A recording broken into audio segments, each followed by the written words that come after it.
Ladies and gentlemen, welcome back to the channel and welcome to the WWE Weekly Reviews. Let's get started with Monday Night Raw.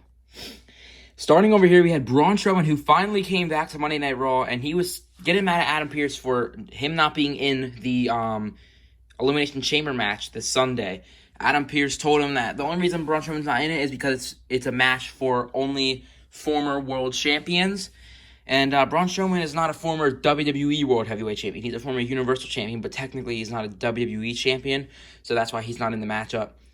But, so Braun Strowman's getting mad and telling Adam Pearce to get Shane McMahon to make things right, so who knows, maybe Braun Strowman will be added to the matchup last second by taking out, Jeff Hardy or Kofi Kingston before the show. Who knows? Then over here, we had Lana versus Shayna Baszler.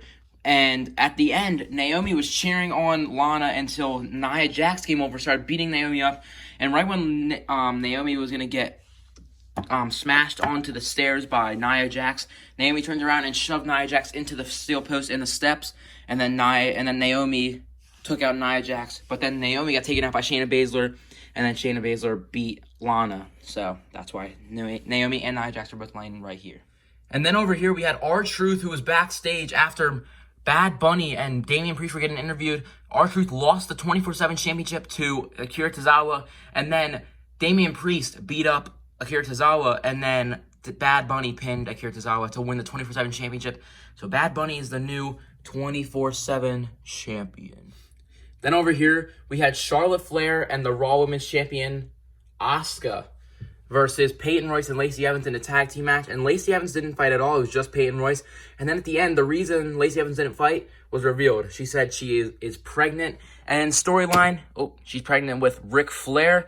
But in real life, she's pregnant with her husband. So that is why Lacey Evans said she's pregnant. So that's probably going to be the storyline reason why she's taken off TV for a little bit. But yeah, Charlotte Flair and Asuka were kind of weirded out by that. And I bet Peyton Royce was too. So.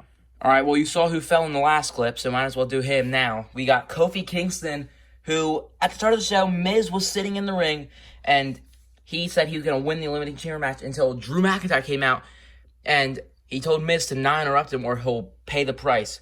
Miz immediately interrupted Drew McIntyre. He got a Glasgow kiss right to the forehead. Then as soon as Drew McIntyre left, Miz got up, got all mad, and he said, I quit for the Elimination Chamber match, which is kind of smart because now the Miz will be 100% when whoever wins the Elimination Chamber match is out of the chamber, and then he can cash in.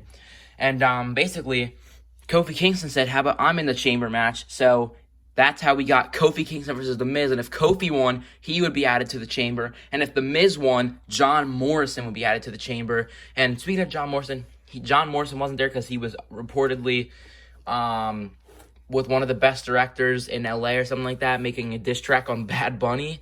But, Kofi Kingston did beat The Miz, so Kofi Mania 2.0 could be underway, and Kofi's now in the Elimination Chamber match with Sheamus, AJ Styles, Jeff Hardy, Drew McIntyre, and Randy Orton. And over here, we had Riddle and the Lucha House Party versus the Hurt Business, which was MVP, Cedric Alexander, and Shelton Benjamin. And Riddle beat the Hurt Business by pinning MVP. By pinning MVP. And then he ran out of the ring and he was celebrating. And then Bobby Lashley comes down and completely destroys him. He throws the Lucha House Party down the ramp. And then he puts the Hurt Lock in on Matt Riddle.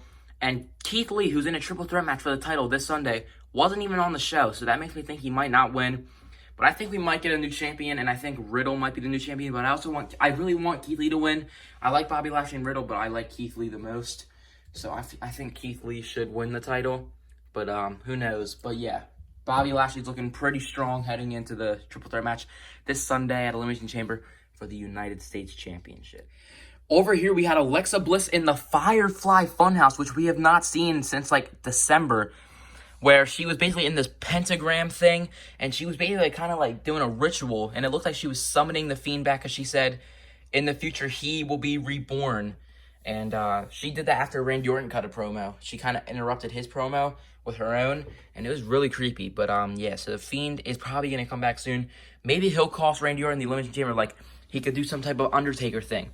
Where, in the chamber where no one can get in or out, the Fiend will, come through the ring and, drag Randy Orton to hell under the ring or something. That could be really cool.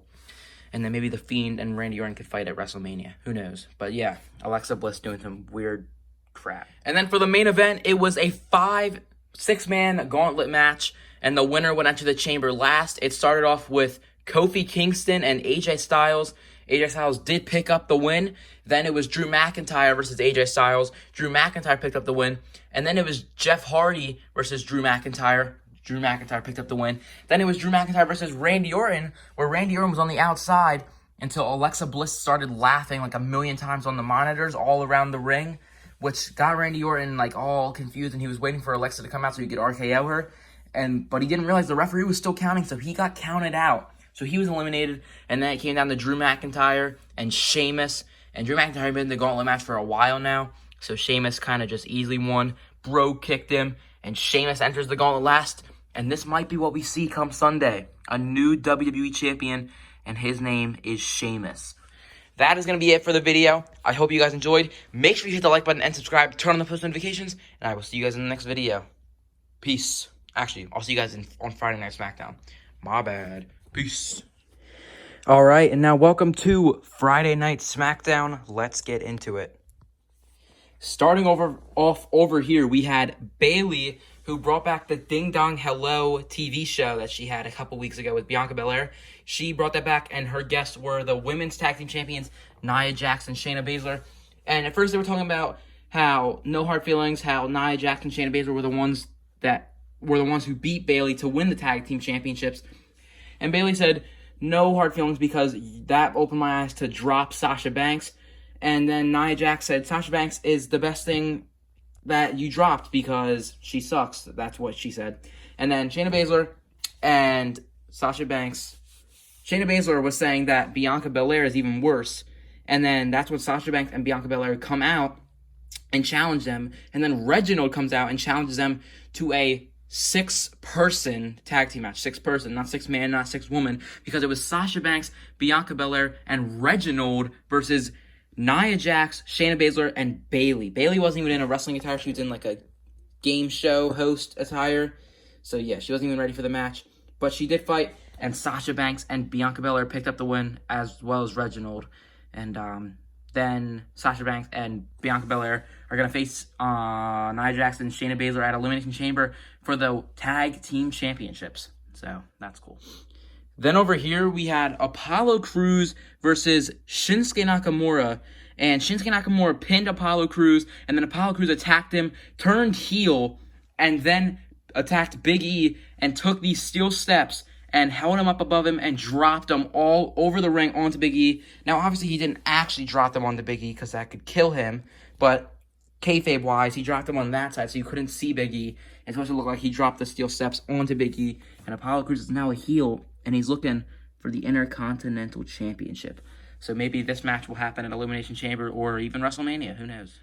Then over here, we had another heel turn, surprisingly, from Otis. So we had Dominic and Rey Mysterio versus Alpha Academy with the tag team champions, the Dirty Dogs, which is Dolph Ziggler and Robert Roode, on commentary. And they were looking for some new opponents, scouting out some talent. And it was Otis and Chad Gable who got disqualified for beating them up, and the referee kept counting to 5 and they didn't hear it. And you thought, oh, maybe they just didn't realize. But then Chad Gable tells Otis to splash Dominic or Rey Mysterio. I forget who it was. So he splashes him, and then he goes to the top rope and jumps off again. So Otis and Chad Gable are heels now. Never thought that we would see a heel Otis out of all people. Heel Otis. But yeah, Otis is a heel now, and that's pretty cool. Then over here, we had Seth Rollins, who said he's going to take legal action against WWE for people that he thought were his friends, ruining his return. And there will be legal action. He's going to win, he said. And he said he's coming for Cesaro and Daniel Bryan. So maybe he'll fight Seth Rollins. Maybe he'll fight Daniel Bryan or Cesaro at WrestleMania. Either one of those matches would be awesome. So yeah. And then over here in the main event, we had Daniel Bryan, Cesaro, and Kevin Owens versus Jey Uso, Sami Zayn, and King Corbin, the good guys versus the bad guys, in a 6-man triple threat match, or a 6-man tag team match, I should say. And Daniel Bryan's team won, so Daniel Bryan, Cesaro, and Owens won. And then King Corbin did an end of days to Daniel Bryan, Then I think Kevin Owens did a stunner to King Corbin. And then they were basically just going back and forth until they all were taken down. And then Jey Uso was the last one standing. And then Edge spears Jey Uso. And then after that, Roman Reigns spears Edge. So maybe Edge and Roman Reigns are going to fight at WrestleMania. Who knows? But that was it for SmackDown. I will see you guys in the next video. Peace out.